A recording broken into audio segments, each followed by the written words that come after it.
My name is Dr. William Courtney. I'm involved in the raw use of cannabis as a dietary essential. In that capacity, you can use 60 times more than you can tolerate if heated, and in that capacity is a very potent anti-inflammatory that will find a very broad population of interest in this country.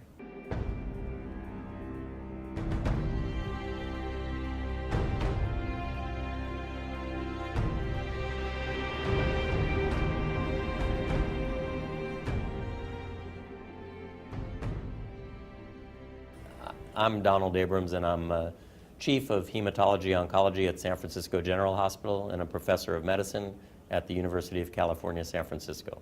I do research in medical cannabis applications. I mean, if cannabis were discovered in an Amazon rainforest today, people would be clamoring to make as much use as they could of all of the potential benefits of the plant. I think, unfortunately, it carries with it, a long, maybe not so long history of being a persecuted plant.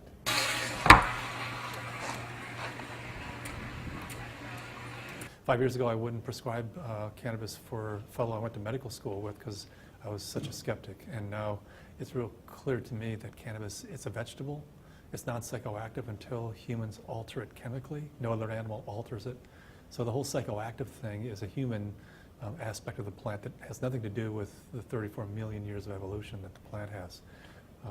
It's captured these molecules that help our body's regulatory system be more effective. And its bottom line is it's a dietary essential that helps all 210 cell types function more effectively. And so I never even refer to it as medicine anymore. Strictly as a dietary essential. It only becomes a medicine once you have a breakdown and a condition has become very serious and the system, your body's being overwhelmed. Then cannabis can be manipulated, i.e. heated, concentrated, to become a medicine. But in its best form, it's a preventative. And preventing diabetes is a lot better than trying to treat it. Preventing cancer is a lot better than trying to treat it. I think cannabis is a medicine that is anti-inflammatory, antioxidant, and probably has some direct activity against cancer cells. So the federal patent is phenomenal. The Department of Health and Human Services since 2003 has had intellectual property on CBD, and CBD is, is a molecule that's coming out of the shadows from THC. It doesn't produce that psychoactive. The majority of my patients don't want to get high at 8 o'clock in the morning and be high all day long. But a lot of them do have arthritis, car accidents, autoimmune disorders, rheumatoid, and they start out their day in pain, and they're in pain most of the day long. And so they're looking for relief but clarity, and that's what these eating the plant raw. And that's, you not only need CBD. CBD is a non-psychoactive, whether it's CBD acid, which is how it's found in the raw plant, or CBD, which is what happens after you cook it or heat it or steep it or turn it into tea or something. But THC acid is the real tricky molecule in the raw plant, totally non-psychoactive, phenomenally beneficial as a molecule. Once it's heated, it turns into THC, and then the tolerable dose drops from hundreds of milligrams a day to 10. And with 10 milligrams, you stimulate the CB1 receptor, you get that psychoactive effect, either dysphoria or euphoria, but you walk away from 99% of the benefits of this plant, which are bone remodeling, intestinal function, neural function, inflammation control, cancer, precancerous detection. This plant can do phenomenal things, but not if you're taking 10 milligrams rather than the 600 milligrams that the FDA is currently approving as an investigative new drug. My name is Kristen Piskuski, and I went from being bedridden and on over 40 medications a day to control my health problems to being a mother, to being healthy, happy, and vital thanks to using green leaf that I juice on a daily basis. Yeah, I was diagnosed with lupus and rheumatoid arthritis when I was 16, and then interstitial cystitis, painful bladder condition, endometriosis, cervical cancer. I was told I was sterile and would never have children, and hypothyroidism, chronic infections. I've had 16 surgical procedures, and I'm resistant to most antibiotics and have chronic infections. and I can't take a lot of Western medicine drugs because of the allergies that I have. I also have asthma. I'm allergic to most environmental factors and different skin rashes. And I have a broken back in 3 places. Man.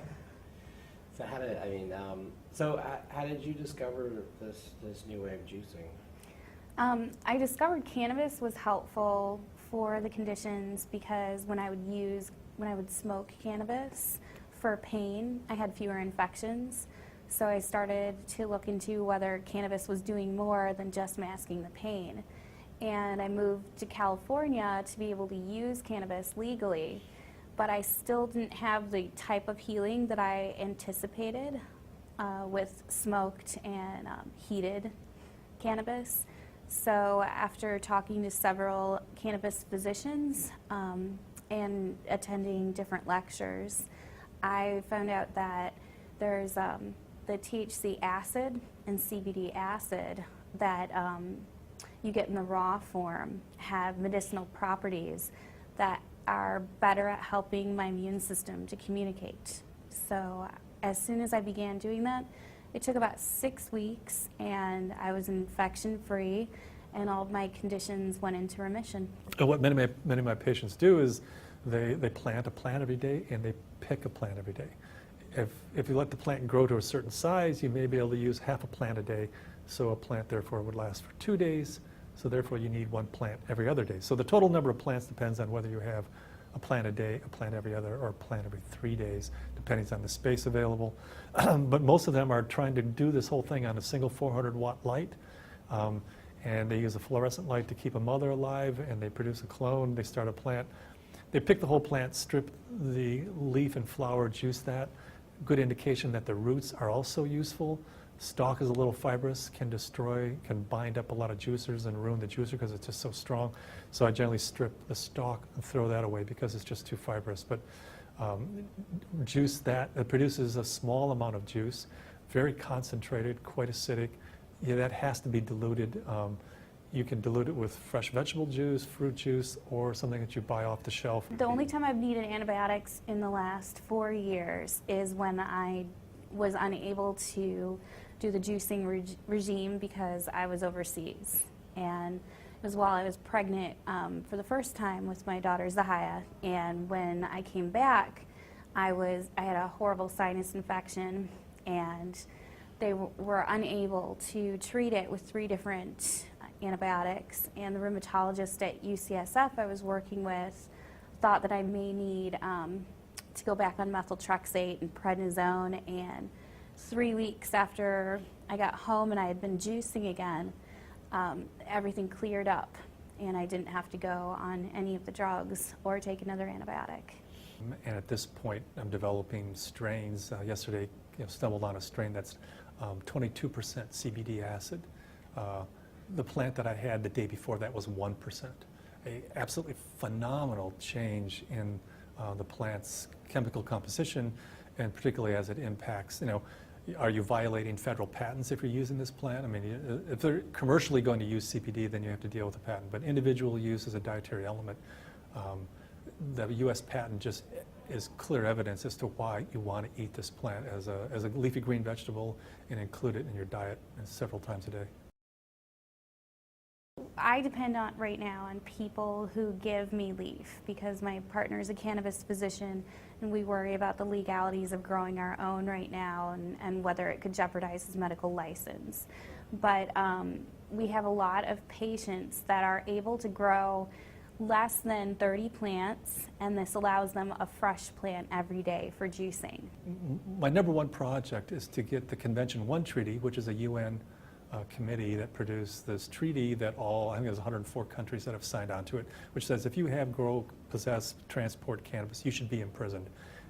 That is the document that every country in this world pounds people into the ground, cuts their heads off, and imprisons them. And so you take this information that unheated, it's not psychoactive, it's a vegetable that improves the function of your immune system and bone metabolism and musculoskeletal. Once the world knows that it's a vegetable, that's all it is. most important vegetable on the planet, then these various things that are in place that prohibit people from having access will change. And so one of my agendas now is to try to get the treaty amended to remove cannabis, so that cannabis can be available to everyone in the world as a dietary supplement. And anyone who knows somebody who's sick, who has a loved one with an illness, or themselves has suffered from one, understands that there are more important things to look at, and we have to be able to adapt. If what we're doing doesn't fit with what's needed in the world today, if how we make our living isn't supporting, it's not sustaining people's health, then we need to be able to grow and adapt and change.